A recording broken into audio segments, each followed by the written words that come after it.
death has been a problem, particularly when people have tried to save organs from people who were almost dying or recently dead. So you know that there are two different set of criteria which allows legally to procure organs from dead people, which is total and irreversible loss of brain functions. This is called brain death. And the more traditional criteria, which is irreversible loss of cardiopulmonary functions. Almost everybody die because they have lost circulatory functions. But if you have brain damage and you are connected to a mechanical ventilation, your heart could stop, but with the mechanical ventilation, you put oxygenated blood through the body, and the heart can maintain indirectly thanks to this ventilatory assistance. And these people would be brain dead, but the heart can be still functioning. So these are the two conditions where organs can be procured from so-called dead bodies. So there have been controversies with both criteria. Although procuring organs from brain dead donors is now a fairly uncontroversial practice, generally speaking, many people are still ambivalent about the status of patients whose organs are maintained thanks to the mechanical ventilations. So there have been articles in newspapers who are very confusing about women who are pregnant and who are maintained alive while they are brain dead, and then they are let die after the fetus could be maintained until they gave birth. Or there are people who are very confusing about the real status about brain dead individuals.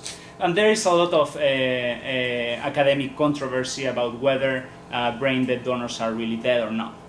But organ procurement from these people is practiced and is commonplace and is really used. So we can ask whether these discussions express lack of knowledge of the people who disagree that people in brain dead individuals are dead, or whether these doubts express a legitimate objection to the notion of brain death. Interestingly, even experts, so-called experts in declaring death, have the same kind of doubts that other people, which leads me to think that it is more a question of debate than a lack of knowledge and a lack of understanding about what death means. So there is still much conceptual uncertainty regarding the meaning of death, and also scientific debates about whether that state, the brain death state, should be equated to human death. In fact, there have been recent articles, particularly by the neurologist Alan Schumann, showing that correctly diagnosed brain dead individuals disclose and show some integrative functions of the entire organism, which denies the official rationale for equating brain death to death, which is that brain dead individuals have irreversibly lost the integrative functions of the capacity to coordinate their body in an integrative way. Furthermore, there have been studies which show that some integrative functions that are not mediated by the brains are still appearing in correctly diagnosed brain dead individuals. For example, they have wound healing, sexual maturation, fever response, circulatory function, successful gestation of a fetus, or on a brain dead pregnant woman. These all examples express that brain dead individuals retain some integrative capacity.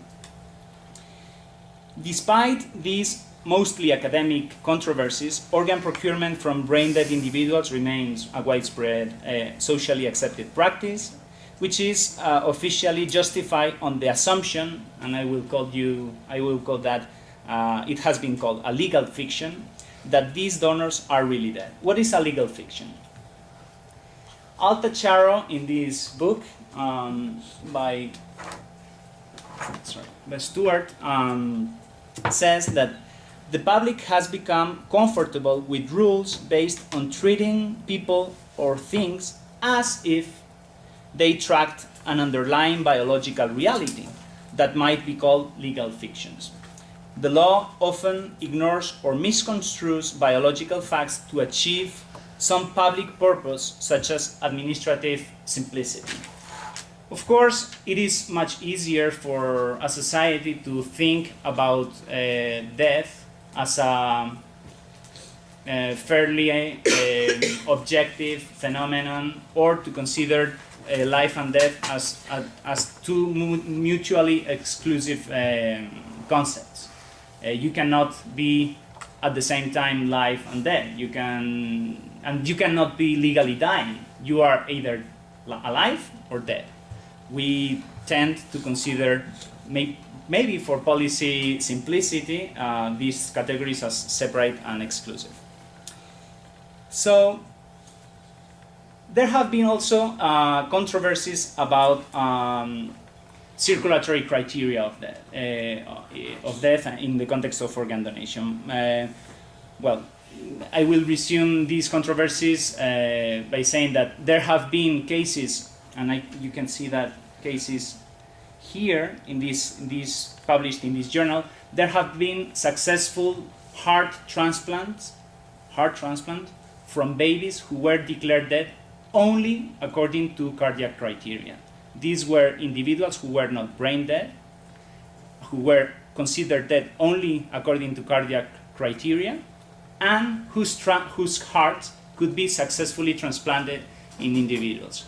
So the conceptual question is, how could that be that the heart who killed an individual could save the life in another person? Was this function irreversibly lost or not? Maybe one of the another problem related to donation after circulatory criteria of death is that cardiac criteria is legally considered a sufficient condition for declaring a person dead. So people who have lost cardiac function might retain some brain activity, including the possibility to retain some degree of consciousness. This is a matter of debate.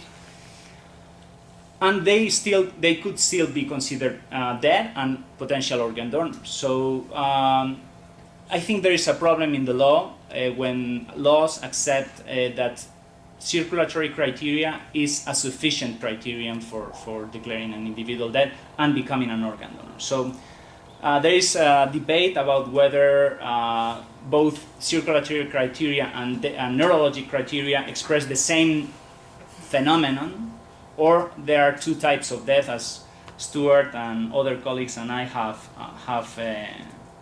written in some papers. So that in fact organ preservation in those donors can can retroactively negate, according to some scholars, the cause of these individuals' death by putting oxygenated blood circulating through the body, including the brain, and they can restore brain function. So the person who could have been declared dead according to circulatory criteria might retain some brain activity. So one conclusion is that we are procuring vital organs from individuals who are treated as dead, even though there is reasonable doubt that they might just be dying and not dead.